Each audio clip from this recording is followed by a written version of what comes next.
ایران کے اندر جو ہے مظاہرے کرائے جا رہے ہیں، وہاں پہ کافی جو ہیں وہ ہلاکتیں بھی ہوئی ہیں مظاہرین کی، اور اب جو ہے لیکن وہاں پہ مسئلہ جو ان کو مین جو درپیش آ رہا ہے وہ یہ ہے کہ جو فوج ہے، وہ جو اسٹیبلشمنٹ ہے ایران کی، وہ اپنی جو حکومت ہے اس کے ساتھ کھڑی ہے، اور ایران کی جو عوام بھی 85% 80% اگر میں غلط نہ ہوں تو وہ بھی اپنی حکومت کے ساتھ کھڑی ہے، جس کی وجہ سے وہاں پہ ان کو ابھی فی الحال بہت مشکل درپیش آ رہی ہے کہ ان کو وہاں پہ غدار نہیں مل رہا جو کہ حکومت کو آسانی سے گرنے دے۔ اب جو نیکسٹ سٹیپ ہے ایران کے اوپر وہ اٹیک کرنے کا ہے امریکہ کا۔ امریکہ جو ہے وہ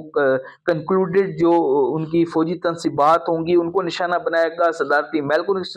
نشانہ بنایا جا سکتا ہے، اور افراتفری پھیلا کے پوری کوشش جو ہے وہ یہی کی جا رہی ہے کہ ایران کے اندر رجیم چینج ہو جائے، اور رضا بحروی جو ان کی جو مفادات ہیں ایران کے اسرائیل کے ان کو پروٹیکٹ کر سکیں اور ان کو وہاں پہ بٹھا دیا جائے۔ اب بیسیکلی رضا بحروی کے آ جانے سے یہ ہوگا کہ جو پاکستان کا اور ایران کا بارڈر ہے، بلوچستان کا تفتان، جس بارڈر کا جو علاقے کا نام تفتان ہے، جو بارڈر لگتا ہے، وہ آلریڈی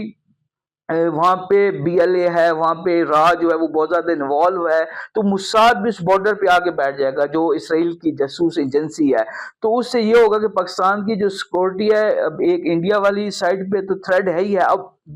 جو ایران کا ایریا تھا اس بارڈر پہ پہلے امن تھا اور پاکستان کو اتنا زیادہ تھریڈ ایران کی وجہ سے نہیں تھا، تو موساد کے وہاں آ جانے کی وجہ سے پاکستان کی جو انٹرنل سیکورٹی ہے اس کو بہت زیادہ تھریٹ کریٹ ہو جائے گا، اور خاص طور پہ جو بلوچستان ہے اس کے لیے بہت زیادہ جو معاملات ہیں وہ خراب ہونے کا اندیشہ ہے۔ تو اس لیے پاکستان کبھی بھی نہیں چاہے گا، بے شک پاکستان جو ہے وہ امریکہ کے اتحادی ہے، لیکن پاکستان کبھی بھی نہیں چاہے گا کہ